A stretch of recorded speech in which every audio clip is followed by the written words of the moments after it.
game of T20 World Cup 2026. We are bringing all the action live. Oh, 202. So 203 is the target now. Stewart ने यार बुरी bowling इसलिए मैं नहीं कहूंगा कि इतनी बड़ी बैटिंग लाइन आपके खिलाफ एटलीस्ट ही ट्राई टू बोल यॉर्कर. क्यों जी, क्या कहेंगे? इसमें कोई एक आधी बॉल आगे पीछे हो जाती है. अगर स्टीवर्ट की इनिंग्स को निकाल दें, स्टीवर्ट की जो बॉलिंग स्टीवर्ट की बॉलिंग बहुत अच्छी रही. अगर मैं यही कह रहा हूं कि अगर ये जैक्स की इनिंग्स निकाल दें तो ओवरऑल शुरू में इन्होंने खुल के अच्छी बॉलिंग की इटली की. जी जनाब, ये इटली चेस कर लेगा? मुश्किल है. इंग्लैंड की अगर आप बॉलिंग देखें तो बहुत अच्छी आउचर हैं, राशिद हैं, तो मुश्किल है कि चेज़ हो. अगर हाँ उनके वो पिछली बार जैसे दो भाई चल गए थे तो ऐसा कुछ हुआ तो हो जाएगा, लेकिन वैसे मुश्किल है. 150 भी नहीं करेंगे जी, क्योंकि ये बहुत बड़ा. ओके जी, आपके जी बताएं, ये चेज़ हो जाएगा? क्रिकेट में पॉसिबल, आपको तो इम्पॉसिबल कुछ भी नहीं है, मगर ये मुश्किल बहुत है. मुझे लगता है इंग्लैंड आसानी से जीत जाएगा. इंग्लैंड आसानी से जीत जाएगा जी. मैं भी ये प्रेडिक्ट कर रहा हूँ कि इंग्लैंड को ज़्यादा पापड़ बेलने नहीं पड़ेंगे और इंग्लैंड ये मैच जीत जाएगा आसानी से. तो ये हम सब की आज प्रेडिक्शंस हैं जी अभी. और अभी अगला जो मैच है वो भी बड़ा इंटरेस्टिंग होना है. उसमें भी हमारे साथ बाकी दोस्त भी आ जाएंगे. अहमद नजीब सत्ती, सबा और हसनैन हमदानी अभी तक नहीं पहुँचे यार. खैर खैरियत उनकी दरियाफ़्त करें. हसनैन हमदानी साहब भी अभी तक नहीं आए हुए. तो जो सबसे ज़्यादा रन्स किए 53 वो विल जैक ने किए हैं. उनसे पहले 30 रन्स किए थे बेंटन ने और 25 रन्स बनाए सैम करन ने. 28 रन्स फिल सॉल्ट ने बनाए थे. जॉस बटलर आज फिर एक अच्छी इनिंग्स नहीं खेल पाए, तो 20 ओवर्स में 202 रन्स बने हैं. और सबसे अच्छी बॉलिंग अगर आप बात करें तो स्मट्स ने 3 ओवर में 24 रन्स दिए, 1 विकेट लिए. स्टीवर्ट एक्सपेंसिव रहे, 51 रन्स देकर 2 विकेट्स. और कालू गमेग्रे ने भी 2 विकेट्स हासिल की हैं. सो इस तरह इटली अब अपनी बैटिंग करने के लिए आएगा. और इस वक्त जब हम आप हमारी लाइव ट्रांसमिशन देख रहे हैं स्पोर्ट्स डायरी क्रिकेट का असली सीन, अभी तक मेरा मोमेंटम बहाल नहीं हो सका है. मैं बहुत कोशिश कर रहा हूँ. पानी ये यार 2 बोतलें तो खाली कर दी, तीसरी भी खाली होने वाली है. कितना पानी पिए. आप मुझे अब कुछ खिला भी दें यार. सिर्फ पानी. अब वो जेन जी की बात कर रहे थे. वैसे जितनी हमारी पाकिस्तानी टीम है इसमें तो कोई जेन जी नहीं खेला एक साइम अयूब के अलावा. तो परफॉर्म तो हमारे दूसरे प्लेयर 90s वाले नहीं कर रहे. नहीं, मैं आपको ये बताना चाह रहा था कि जेन जीज जो हैं उन्होंने, क्योंकि वो क्लास नहीं देखी हुई इंजमाम की या माइकल बेवन की, सचिन तेंदुलकर, सईद अनवर, वो किस तरह से गेम को जी सर ग्रैम थॉर्प की बात करें, ब्रायन लारा की बात करें, ऐसे प्लेयर्स थे. रिकी पॉन्टिंग याद है आपको? बिल्कुल याद. आपकी क्या एज है वैसे? सॉरी, थोड़ी देर के लिए इनका म्यूट कर दे माइक. 26 है ना. आपने तो रिकी पॉन्टिंग को देखा होगा. सो रिकी पॉन्टिंग वो क्लास थी कि वो अकेले मैच जितवा के जा रहे होते थे. और देखिए वो किन का सामना करते थे? वसीम अकरम, वकार यूनुस, शुएब अख्तर, कर्टली एम्ब्रोज, मुरलीधरन, चमिंदा वास, इन बॉलर्स को वो खेल रहे होते थे. और वो कितना उन्होंने तूफानी बल्लेबाजी कर रहे होते थे. और इस वक्त मैच में ब्रेक चल रहा है दोस्तों. और क्या हमने भी कोई ब्रेक लेना है? चाहे पता नहीं, अभी मुझे पता चल जाएगा कि हम अभी किसी ब्रेक की तरफ जा रहे हैं या अभी हम कंटिन्यू करेंगे. सो इस वक्त हमारे सारे ही जो क्रिकेट एक्सपर्ट्स हैं उनकी राय के मुताबिक ये 202 रन्स का जो टारगेट है, 203 रन्स का जो टारगेट है, ये आसानी से चेज़ नहीं हो सकता.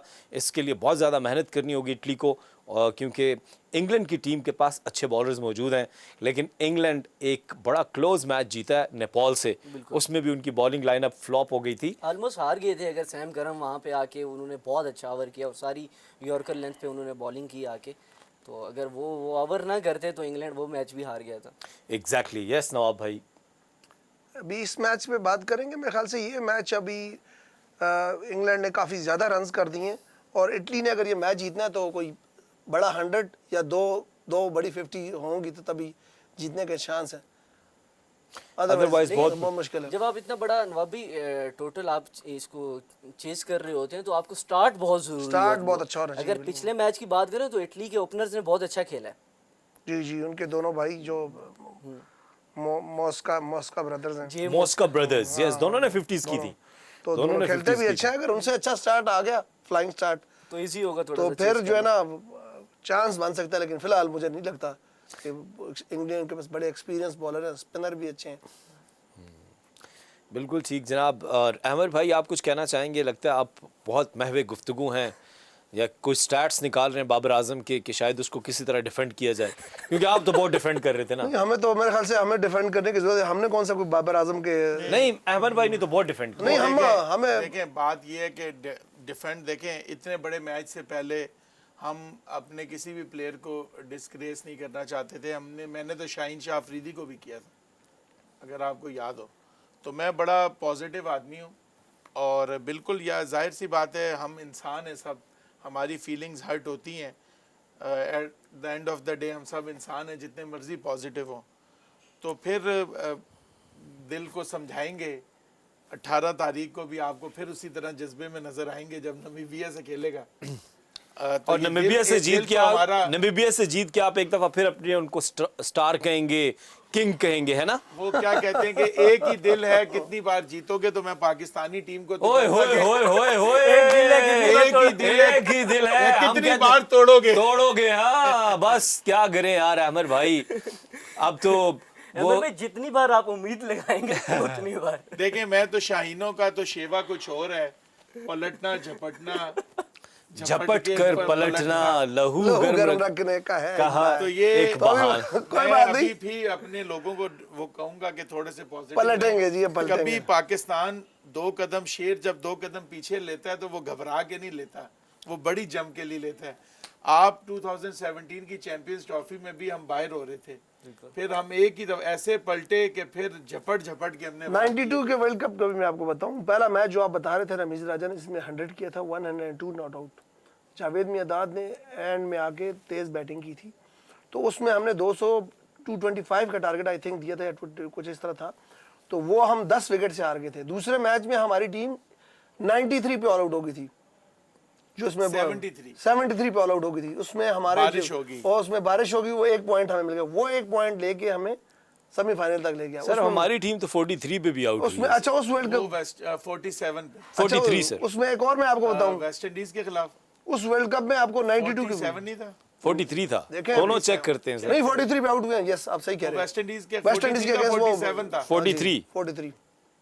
अच्छा मैं आपको बताता हूँ उस जब वर्ल्ड, फिल सिमंस ने या अल्लाह, विकेट्स लिए थे 92 का वर्ल्ड कप का आपको बताऊं, जैसे इसमें हम वापस आ सकते हैं तो मैं आपको जरा उम्मीदें दिलाता हूँ। रमजान का महीना आप कह रहे थे ना खिलाड़ी हाँ, का, 12वां प्लेयर हमारा रमजान भी आ रहा है। हाँ, तो वो आसिफ भाई हमारा असल जो प्लेयर है वो रमजान है, मैन ऑफ द मैच।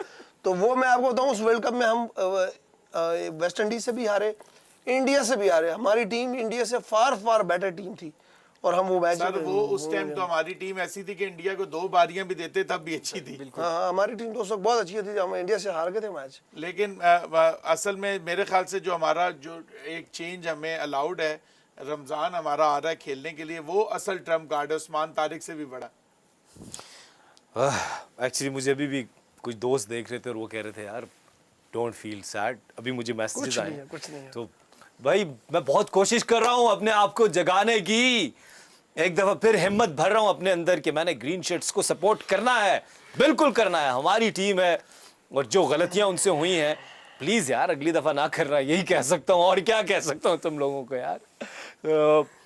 लेकिन अच्छी इनिंग्स खेली है जी विल जैक्स ने और 53 रन बनाए, 22 गेंदों का सामना किया। जी आसिफ भाई मैं यहाँ एक बात कहता चलूँ, आपको बिल्कुल ठीक याद था, 43 पे आउट हुए थे 25 फरवरी 1993 को। Sir thank you very much sir.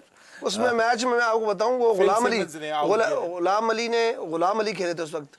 लेकिन और दूसरी इनिंग्स में भी वसीम अकरम ने पहले ओवर में विकेट ले ली थी, वसीम ने भी ली थी, वकार ने भी ली थी, 12 पे 3 आउट कर दिए थे हमने भी। एक दफा हमारे अंदर फिर जोश आ गया था। लेकिन वो देखें जी फिल सिमंस अगर मेरे ख्याल से मोस्ट इकोनॉमिकल फिगर थे, 3 रन दे के 5 विकेटें थी फिल सिमंस की, इतनी सिंगल फिगर में। अगर फिल सिमंस डिबली डॉबली जिसे कहते हैं ना मीडियोकर से बॉलर थे, तो अगर वो 5 आउट करे अनप्लेबल, मुझे थोड़ा याद है, मैं काफ़ी छोटा था मुझे वो मैच, लेकिन मुझे याद है बहुत ही अनप्लेबल बॉल्स थी, मतलब नहीं सर 40 वो जो आप फिलिप सिमंस वाला मैच की बात करें ना, वो इस ये मैच नहीं था जिसमें फिलिप सिमंस ने एक स्पेल किया था पाकिस्तान के अगेंस्ट।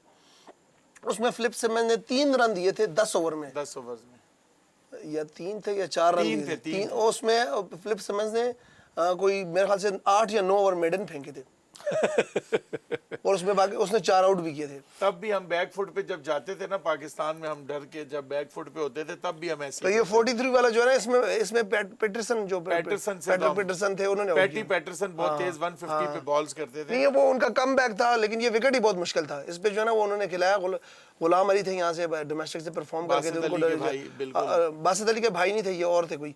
उसके अलावा एक उनके हमारे जाहिद फजल इसमें टॉप स्कोरर थे, आखिरी वही आउट हुए थे। 1992 के वर्ल्ड कप में भी जाहिद फजल खेले थे पाकिस्तान के लिए जी। और उसमें उस वक्त हम बहुत छोटे थे, लेकिन मेमोरीज इतनी पक्की हैं, निकलती नहीं है यार माइंड से, क्या करें। वो 43 पे जब आउट हुए थे, यकीन करें अब ये वाली सिचुएशन है, यहाँ क्या अफसोस है। 43 एम्बैरेसमेंट, सबसे कम lowest total ODI history. Sir वो छोड़ें, 96 का वर्ल्ड कप याद करें। 96 के वर्ल्ड कप में आप यकीन करें कि 10 ओवरों में हमारा स्कोर क्या था, और हमारा उसमें भी वकार यूनुस साहब ने जो आखिरी ओवर्स किए थे, डेथ ओवर्स, 43 रन तब पड़े थे, अजय जडेजा मार मार के उन्होंने आखिरी 47 वकार 47। चलें जी, सचिन तेंदुलकर को बोल्ड किसने किया था? अताउर रहमान। और वो भी इनसाइड एज लग गया, इनसाइड एज लग गया। अताउर रहमान भी खेले ऐसे थे, वसीम अकरम उसमें उस मैच में नहीं खेले। उसमें भी वो लोग कह रहे हैं कि पता नहीं, लोग अक्सर कहते हैं कि पता नहीं वसीम अकरम खेल सकते थे पर नहीं खेले। ये दोनों भाई लोगों का काम है कहना, क्या करें जनाब। तो स्टार्ट हो गया जी। मैं कहता हूं कि वसीम अकरम नहीं खेले तो दूसरे जिता देते लोगों के लिए। ये उस वक्त वसीम अकरम जो थे वो समझ लीजिए कि एक ऐसे प्लेयर थे कि अकेले खड़ा रहना भी उनका ग्राउंड में बहुत बड़ा मैटर करता है। लोग कहते हैं कि वो खाली खड़े रहते, बॉलिंग ना करते तो बैटिंग भी उनकी इतनी नहीं, बॉलिंग तो हमने शुरू में ठीक की, तो एंड पे हमने मार बहुत खा लिया आखिरी 5 आउट नहीं हो सके ना वसीम अकरम ऊपर से। नहीं, ऊपर वाले तो आउट कर दिए जी, नीचे से बहुत मार खाई। नहीं आउट, ऊपर से हमें नए बॉल से विकेट नहीं मिले थे। नहीं, लेकिन रन्स भी तेज नहीं। एंड के जो हम मैच आ रहे थे, एंड के 5 ओवरों में हमने बहुत मार खाई, लेकिन उसको भी खमियाजा उतर गया। मेरे ख्याल से उस मैच का जो टर्निंग पॉइंट था, जब आमिर सोहेल आउट हुए थे, तो पाकिस्तान को उस टाइम चाहिए था कि जावेद मियांदाद को बैटिंग, जावेद मियांदाद को, जावेद भाई को 6 नंबर पे नहीं भेजना चाहिए था। अगर जावेद मियांदाद 1 डाउन आ जाते तो मैच कभी ना आते। लीजिए पहली विकेट। ऐसा महसूस हो रहा है कि कोई गलती नहीं होगी। सो फर्स्ट विकेट, और मोस्का ब्रदर्स में से ए मोस्का आउट हो गए हैं, और जोफ्रा आर्चर ने ये पहली विकेट हासिल कर ली है, तो मुश्किल होगा। मुश्किल है। ये देखें आप, उन्होंने बिल्कुल हाथ खोलने का मौका नहीं दिया, खूब जबरदस्त बाउंसर उन्होंने किया। जी हाँ, बहुत जल्दी नहीं कर गए कि पहली बॉल पे ही। बस ये आपको पता है, इस तरह के प्लेयर होते हैं, ये जब लग जाते हैं तो सारे वाह वाह करते हैं, और जिस दिन ना लगे तो फिर वो जल्दी कर देते हैं। उस दिन ठाठा हो रही होती है ना, उस दिन ठाठा हो रही है जी, वाह वाह। तो फिर ये होता है इस तरह के कामों में। ये जी जोफ्रा ने ये पता नहीं क्या स्टाइल किया है। एंथनी मोस्का आउट हो गए बगैर कोई रन बनाए पहली गेंद पर, और इस तरह। ओके जी, वेज जो हमारे वेज देख रहे हैं उनकी इंफॉर्मेशन के लिए कि गोल्डन डक और डायमंड डक में क्या फ़र्क है। अगर आप अपनी पहली गेंद पर आउट होते हैं, जब जो आप फेस कर रहे हैं बैटर, तो वो गोल्डन डक होगी, और अगर आप मैच की पहली गेंद पर कोई प्लेयर खिलाड़ी आउट होता है तो उसको डायमंड डक कहते हैं। ये फ़र्क है डायमंड डक और गोल्डन डक का। और अगर आपने 2 या 3 गेंदें खेलनी और आउट हुए हैं तो फिर उसको गोल्डन डक या डायमंड डक नहीं कहा जाता, वो सिंपल डक होती है, वो छोटा सा एक अंडा आप लेके साथ जाते हैं। तो अगर आपने गोल्डन डक लेनी है तो आपको पहली गेंद पे आउट होना पड़ेगा, और डायमंड डक के लिए मैच की पहली गेंद पर जो भी खिलाड़ी आउट होगा उसको डायमंड डक कहा जाता है। एम आई राइट नवाब भाई? जी, और एक हमारी स्लैंग में पाकिस्तानी में अक्सर कहते हैं, जैसे हमारी टीम खेली थी कि बकरी, तो वो हमारी टीम बकरी बनी हुई थी। बिल्कुल भी बकरी या भीगी बिल्ली? सर बकरी भी कहते हैं, ये नवाब भाई बताएंगे कि बकरी बैट्समैन भी है। बकरी भी हो जाता है, बस ये भी हम कि बिल्कुल ही बंदा बकरी हो जाए। बकरी बन के खेल रहे थे। हाँ, oh not out down the leg side. आज काफी तेज गेंदें कर रहे हैं। आर्चर कब तेज गेंदें करेंगे, हम यही सोच रहे थे कि आर्चर को भी बड़ी मार पड़ी है, नेपाल के खिलाफ भी मार पड़ी है इनको। आर्चर को भी फिटनेस के प्रॉब्लम है, इन आउट वो आपको पता है, बॉलर को भी चाहे टाइम चाहिए होता है टीम में जरा वो कॉन्फिडेंस गेट करने के लिए। आर्चर के बारे में ये कहा अच्छा है कि फॉर्म में आए हैं, क्योंकि नेपाल के खिलाफ वो वाली बॉलिंग, और फिर अगले मैच में चले इन्होंने विकेटें ली हैं। तो आर्चर असल में फास्ट बॉलर, टेक्निकल नवाब भाई बताएंगे। जब फास्ट बॉलर जो रिदम में आता है ना, आप देखें बिल्कुल स्लाइटली से आते हैं और बिल्कुल एंड पे पूरी पावर लगाते हैं, तो इसलिए बड़ा रिस्की एंड पे बहुत ज्यादा Wrist वो को जो ना जो रिस्ट एक है, एक शोल्डर बहुत ज्यादा यूज करते हैं। शॉर्ट पिच डिलीवरीज हमने कल देखी थी शाहीन शाह अफरीदी। शहनशाह Afridi. Shaheen short Shah pitch Afridi deliveries और थी। हमें कहा जा रहा है कि जनाब आप लोग बिल्कुल फिट होके बैठे हैं, हम ब्रेक लेने के लिए जा रहे हैं और वापस आते हैं जनाब लाइव एक्शन के साथ। Stay tuned, sports diary, cricket का असली सीन।